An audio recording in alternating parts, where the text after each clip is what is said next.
Hello everyone, welcome to our channel অঙ্ক চর্চা। আজকে আবারও একটা সাজেশনের পর্ব নিয়ে চলে এসেছি।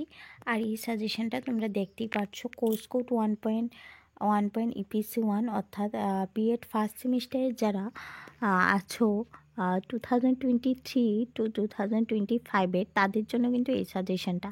আর প্রথমেই বলে রাখি, এই সাজেশনটা কিন্তু আমি 2017, 18, 19, 20, 21, 22 এবং 23-এর প্রশ্নপত্র যাচাই করে এবং বিভিন্ন সাজেস্টিভ বইগুলি যে আছে সেগুলি যাচাই করে এই সাজেশনটা তোমাদের সামনে তুলে ধরেছি। আর এই সাজেশনটা তোমরা যদি অল্প মূল্যে পেতে চাও তাহলে কিন্তু নিচে দেওয়া নাম্বারে যোগাযোগ করতে পারো। তো চলো আমরা দেখে নিই আমাদের ফার্স্ট কোশ্চেন। 2 মার্ক। দেখো, সরব পাঠে 2টি সুবিধা লিখো। Very very important question.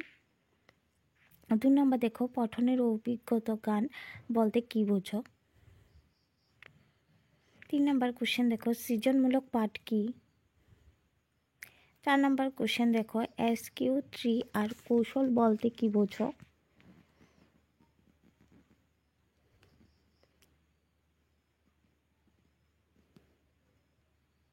5 নম্বর কোশ্চেন দেখো, নীরব পাঠে 2টি অসুবিধা লেখো।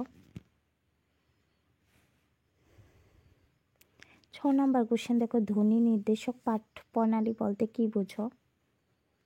7 নম্বর কোশ্চেন দেখো, দক্ষ পাঠক কাকে বলে। 8 নম্বর কোশ্চেন দেখো, পুঙ্খানুপুঙ্খ পাঠ কি।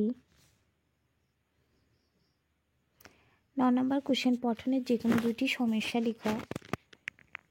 10 নম্বর কোশ্চেন দেখো, শব্দ তালিকা বলতে কি বোঝো। 11 নম্বর কোশ্চেন দেখো, ডিসলেশিয়া কি।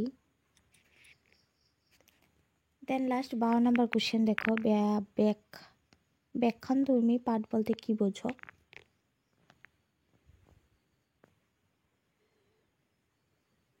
13 নম্বর কোশ্চেন দেখো, আদর্শ পাঠের 2টি বৈশিষ্ট্য লেখো। 14 নম্বর কোশ্চেন দেখো, ডিকোডিং বলতে কি বোঝো। 15 নম্বর কোশ্চেন দেখো, ক্ষেত্রটিকা কি। লাস্ট 16 নম্বর প্রশ্ন দেখো, বিস্তৃত পাঠ কি। 17 নম্বর কোশ্চেন দেখো, স্কিমিং বলতে কি বোঝো। 18 নম্বর কোশ্চেন দেখো, পরিচালিত পাঠের 2টি সুবিধা লেখো। দেন দেখো আমরা শুরু করছি আমাদের 5 মার্ক 2 কোশ্চেন। ফার্স্ট দেখো, অস্বচ্ছ পাঠ এবং পুঙ্খানুপুঙ্খ পাঠের মধ্যে পার্থক্য লিখো।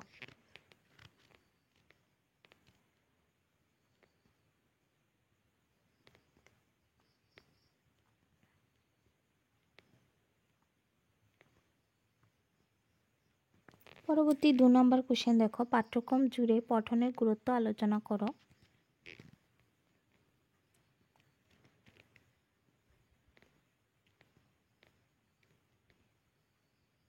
পরবর্তী 3 নম্বর কোশ্চেন দেখো, উদাহরণ সহ আদর্শ পাঠের বৈশিষ্ট্য লেখো বা পঠনের যে কোনো 5টি বৈশিষ্ট্য লেখো।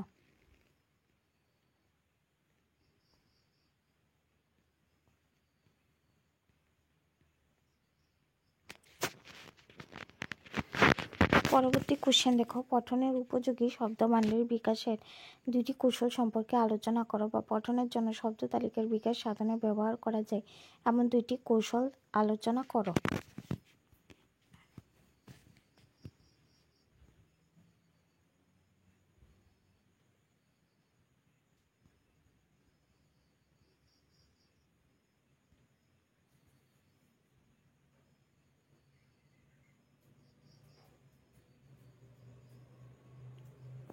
পাঁচ নাম্বার কোশ্চেন দেখো, পঠনের সমস্যাগুলি সম্পর্কে আলোচনা করো।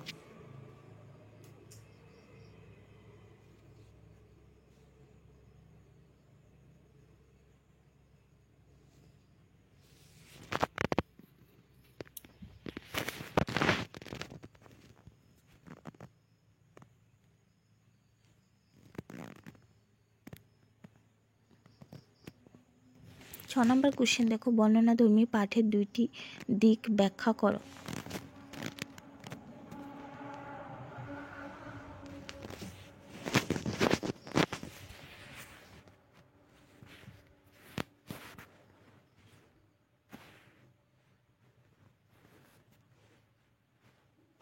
সাত নম্বর প্রশ্ন দেখো, বিস্তৃত পাঠের উপকারিতাগুলি আলোচনা করো।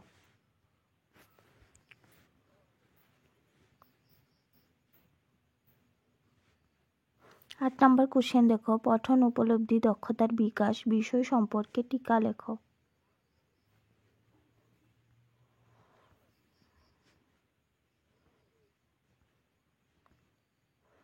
9 নম্বর কোশ্চেন দেখুন, পঠন উপলব্ধি দক্ষতা বিকাশের জন্য 2টি কৌশল আলোচনা করো।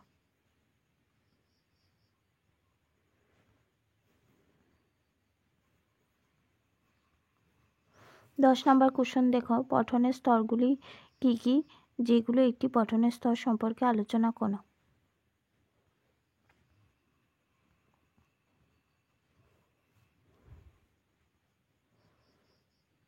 11 নম্বর কোশ্চেন দেখো, সরব পাঠ এবং নীরব পাঠের মধ্যে পার্থক্য লেখো। 12 নম্বর কোশ্চেন দেখো, ধারণাগত পঠন উদাহরণ সহযোগে ব্যাখ্যা করো।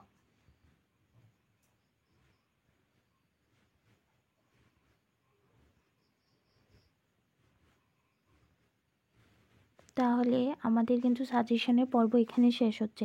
আরেকটা কথা আমি বলে রাখি, অনেকেই বলবে যে ম্যাম 10 মার্কের কোশ্চেন কোথায়, 10 মার্কের কোশ্চেন কোথায়। দেখো বলে রাখি, জিপিসি যে পরীক্ষাটা সেটা শুধুমাত্র 25 মার্কে হয়, যার মধ্যে 2 মার্কের কোশ্চেন 5টা এবং 5 মার্কের কোশ্চেন 3টা আসে, তার মধ্যে 2টা লিখতে হয়।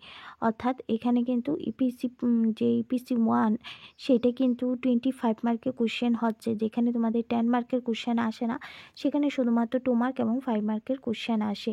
তো এই কোশ্চেনটা কেউ জিজ্ঞেস করো না যে ম্যাম কেন 10 মার্কের কোশ্চেন নেই। তোমরা যদি বিগত বছরের প্রশ্নপত্র দেখো তাহলে বুঝতে পারবে যে 10 মার্কের কোশ্চেন কিন্তু ইপিসিতে থাকে না, কারণ ইপিসি যে প্রশ্নপত্রটা সেটা কিন্তু 25 মার্কে হয়। তো আশা করি তোমাদের বোঝাতে পেরেছি। আমাদের সাজেশন পর্ব এখানেই শেষ হচ্ছে। আমরা কিন্তু বিএড ফার্স্ট সেমিস্টারে যে 7টা কোর্স আছে সেই 7টা কোর্সের সাজেশন কিন্তু দিয়ে দিয়েছি। তারপরেও যদি তোমাদের কোনো কনফিউশন থাকে তাহলে আমাদের কমেন্ট বক্সে তোমরা জিজ্ঞাসা করতে পারো। আর অতি স্বল্প মূল্যে এই সাজেশনটা পেতে তোমরা উপরে দেওয়া যে নাম্বার সেই নাম্বারে যোগাযোগ করতে পারো। সবাই হোয়াটসঅ্যাপ করবে, কেউ ফোন করবে না, কারণ সবসময় আমরা অ্যাভেলেবেল থাকি না ফোন তোলার জন্য। তো তার জন্য স্ক্রিনে দেওয়া যে নাম্বারটা আছে উপরে, সেই নাম্বারটার সাথে তোমরা যোগাযোগ করলে অবশ্যই স্বল্প মূল্যে তোমরা এই সাজেশনগুলি পেয়ে যেতে পারো, এবং তোমাদের যে ফার্স্ট সেমিস্টার এক্সাম সেখানে 100 মার্কের মধ্যে 100 মার্ক পেয়ে পাস করতে পারো। তো চলো বাই, আজকে এখানেই রাখছি। ধন্যবাদ, গুড নাইট, শুভরাত্রি।